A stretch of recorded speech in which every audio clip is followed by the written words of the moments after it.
आपको बता दें कि जिसकी संभावना थी नीतीश कुमार को लेकर अटकलों का दौर शुरू हो चुका है। बड़ी खबर इस वक्त आ रही है, आपको बता दें नीतीश कुमार से संपर्क साधने में जुटा इंडिया गठबंधन। सूत्रों के हवाले से यह बड़ी खबर इस वक्त मिल रही है। नीतीश कुमार को डिप्टी पीएम पद का ऑफर दिया गया। सूत्रों के हवाले से खबर है एनडीए के साथ ही चंद्रबाबू नायडू पर भी सस्पेंस लगातार बना हुआ है और कहा जा रहा है कि इंडिया अलायंस उनको भी साधने की कोशिश कर रहा, उनको भी संपर्क में लेने की कोशिश कर रहा। बड़ी खबर इस वक्त आ रही है बिहार और इस वक्त आंध्र प्रदेश से। यह दो बड़ी खबर है कि इंडिया अलायंस की तरफ से सीटें जब 228 के आसपास इस वक्त अब आगे बढ़ते दिखाई दे रहे, उसके बाद अब सरकार बनाने की नौबत अगर आती है, उस दौरान किन किन सहयोगियों को फोड़ा जा सकता है एनडीए से, उसको लेकर इस वक्त माथापच्ची शुरू कर दी गई। बड़ी खबर है कि इस वक्त चंद्रबाबू नायडू और नीतीश कुमार, ये दो बड़े चेहरे, दोनों की सीटें, दोनों पार्टियों की सीटें इस वक्त अच्छी खासी दहाई के आंकड़े में आती दिखाई दे रही है और दोनों को साधने के लिए इस वक्त इंडिया अलायंस की तरफ से कोशिश शुरू कर दी गई है। बहुत बड़ी खबर है कि नीतीश कुमार को दरअसल डिप्टी पीएम बनाने का ऑफर इंडिया गठबंधन की तरफ से दिया गया है। सचिन, यह बड़ी खबर जिसको लेकर संभावना थी।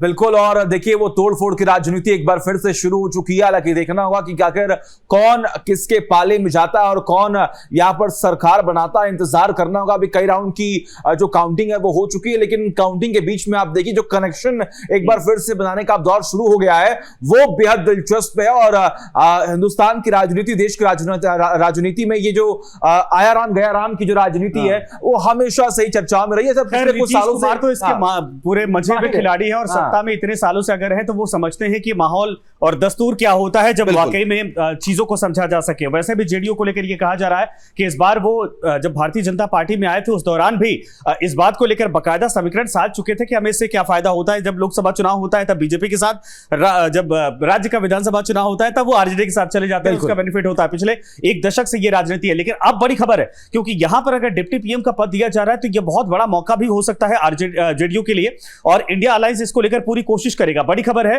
कि इस वक्त जो सूत्रों के हवाले से खबर आई थी कि सम्राट चौधरी इनके आवास पहुंचे थे नीतीश कुमार के, मुलाकात करना चाह रहे थे, संपर्क करना चाह रहे थे, संपर्क हो नहीं पाया, बातचीत नीतीश कुमार कर नहीं रहे और इन सब के बीच में इंडिया अलायंस की तरफ से भी नीतीश कुमार को संपर्क उनसे साधा जा रहा है और बड़ा ऑफर इस वक्त दिया जा रहा है।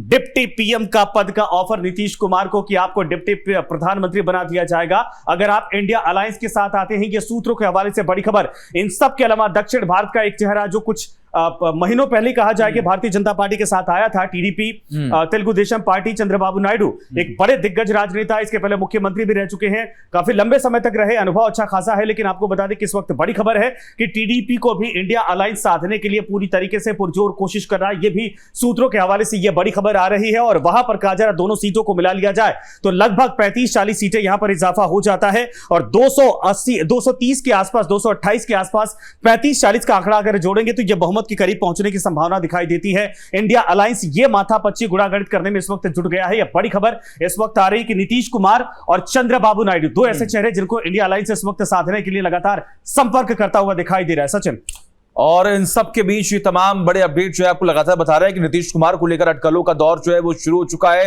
और सोशल मीडिया साइट पर हम लगातार देख रहे हैं कि खबरें जो है वो फ्लो हो रही हैं। नीतीश के संपर्क में आखिर कौन कौन है, सबकी नजर इसी बात पर टिकी हुई। नीतीश को डिप्टी पीएम पद का ऑफर यहाँ पर दिया गया। सूत्रों के हवाले से ये भी खबर मिल रही है कि एनडीए के साथ ही चंद्रबाबू नायडू को भी यहाँ पर साधने का पूरा प्रयास जो है वो इंडिया अलायंस जो है वो कर रहा है। दोनों की अगर सीटें मिला दी जाए, 16 सीटें इस वक्त टीडीपी के पास है, 14 सीटें जो हमारे नंबर टीवी पे चल रहे हैं उसमें जेडीयू के पास है।